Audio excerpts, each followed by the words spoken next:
To be Forum 스페셜 에피소드.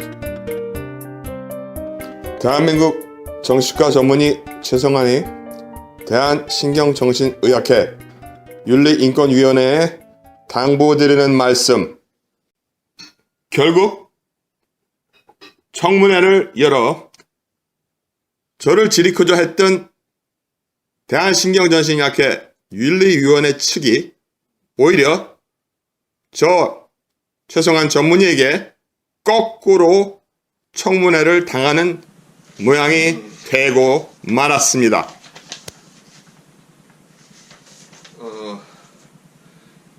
결국 그리해서 2019년 10월 1일 월요일날 저녁에 개최된 청문회에서 피의제소인 자격으로 참석하라고 말은 했지만은 저는 피의제소인임을 거부했습니다. 단 우리 대한신경정신의학회 특히 신경정신의학회 윤리인권위원회의 권익과 권위를 회원으로서 지켜주기 위해서 참석하였고 충분히 소명하였으나 이 청문회나 소명은 그저 형식뿐일 뿐 제 의견이 아님을 분명히 하였습니다. 즉, 이 청문회 자체를 저는 인정할 수 없다. 왜냐? 제가 청문회 대상도 아니고 또한 피제소인, 피의자, 여기 끌려 나와서 얘기할 입장에 있는 사람이 아니었기 때문입니다. 자, 제가 왜 그러냐면 제가 먼저 몇 번을 이메일과 문서와 동영상을 통해서 대한신경정신의학회 윤리인권위원회 측에 통보한 바 있습니다. 즉, 제가 먼저 질문하는 답변에 제대로 답변이 되지 않는다면 저를 청문회에 부를 수 없다. 청문회에 의미가 없다는 것을 먼저 강조했기 때문입니다. 고로 그 청문회는 성립이 안 됐다고 볼 수 있습니다. 분명히 밝혔습니다. 그리고 그 결정은 윤리위원회 측에서 할 것입니다. 어떻게 하든 저는 상관이 없고 단지 제가 전에 경고했던 것처럼 마치 그저 구렁이 담 넘어가듯이 정치적인 이 위기를 갖다가 벗어나기 위해서 대한정신의학회가 정치적으로 이용을 당하여 저에게 무슨 가벼운 징벌이나 징계 조치로 그냥 이 일을 피해서 넘어가려고 한다면 저는 가만두지 않겠다고 밝힌 바 있습니다. 저를 파문하고 대한정신신경의학회에서 퇴출할 것을 제가 분명히 요구하고 요청하고 강조한 바 있습니다. 왜냐? 제가 먼저 청문회나 날 갖다 피의제소인으로 얘기하기 전에 대한신경정신의학회 측에서 먼저 답변해야 될 질문들이 있었습니다.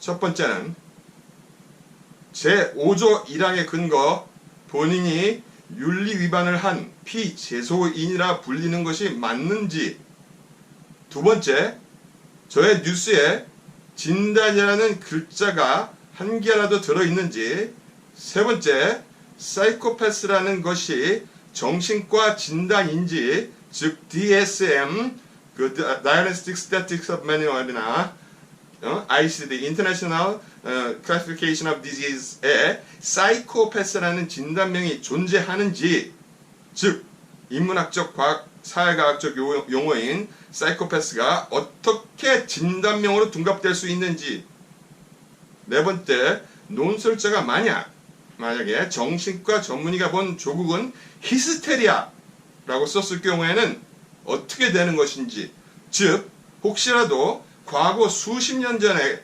사용되던 진단까지도 문제를 삼을 것이라는 질문입니다. 즉 히스테리아나 디멘치아 프레콕스라는 단어가 있는데, 히스테리아는 지금 디소시에이션 디스오더, 전환장애라는 진단으로 바뀌어 있고, 디멘티아 프레코스라는 진단은 스키즈프레니아로 바뀌어 있고, 우리나라에서는 정신분열증에서 또 조현병으로 바뀌어 있는 상태입니다. 그러므로 지금도 그런 진단이 공식 정신과 진단이냐는 질문입니다. 다섯 번째로, 본인이 저지른 윤리 위반 행위가 실질적으로 무엇이며 대한신경정신의학회 윤리 규정에 명문화되어 있는지를 물어보는 것입니다.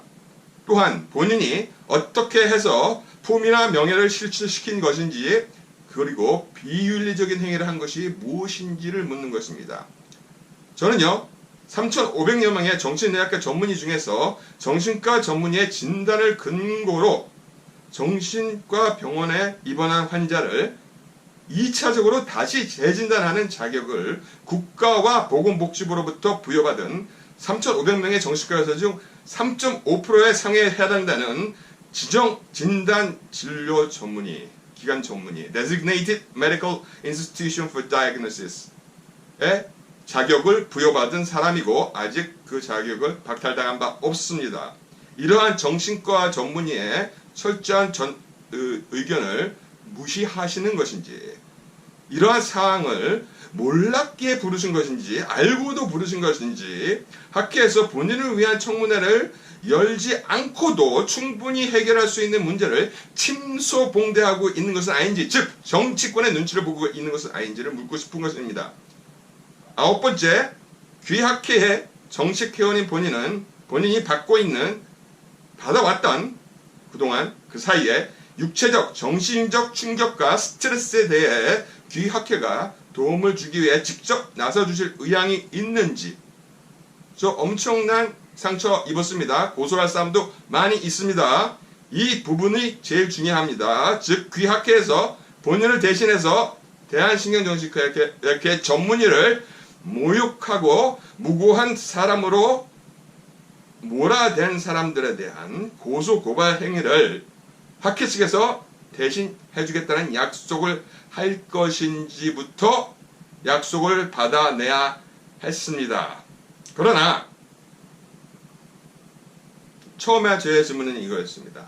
이상의 본인의 질문에 대한 납득할 수 있는 답변이 없이 청문회가 진행될 경우 본인은 청문회 자체를 거부하며 이후의 문제는 대한정신의학회 측에서 임의대로 처리할 수 있으며, 원한다면 본인의 학회 추방, 제명을 실시하기를 요구하는 바임. 단, 구름이 담 넘어가듯이 대충 징계해서 위기를 모면하라는 행위는 절대 받아들일 수 없으며, 징계 처분 등의 가벼운 처분으로 학회의 현재의 정치적인 곤란함을 모면하라 할 경우에는 법적인 대응을 할 것이다.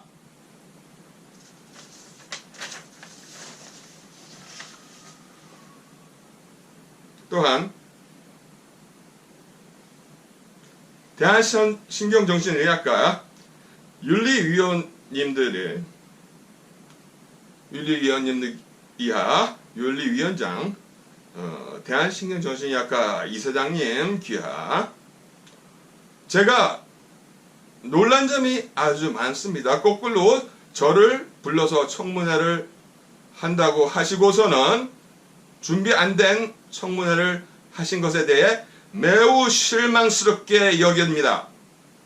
왜냐하면 대한신경정신과 측에서 전혀 회원들의 어려움에 대해서 알고 있는 것이 하나도 없다는 것을 제가 발견하고는 진짜 뒤로 넘어갈 뻔했습니다.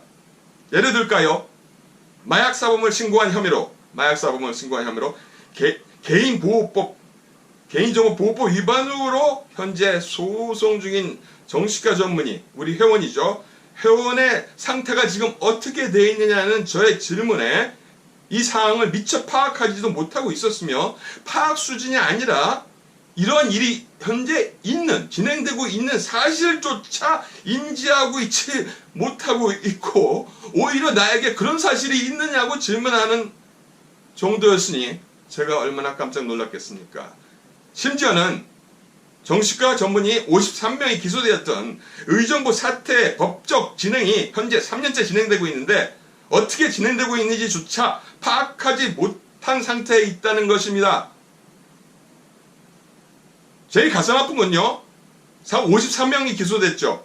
기소되자마자 52명으로 한 명이 기소 중지가 됐습니다. 바로 제가 알고 있기로는 그 정신과 전문의는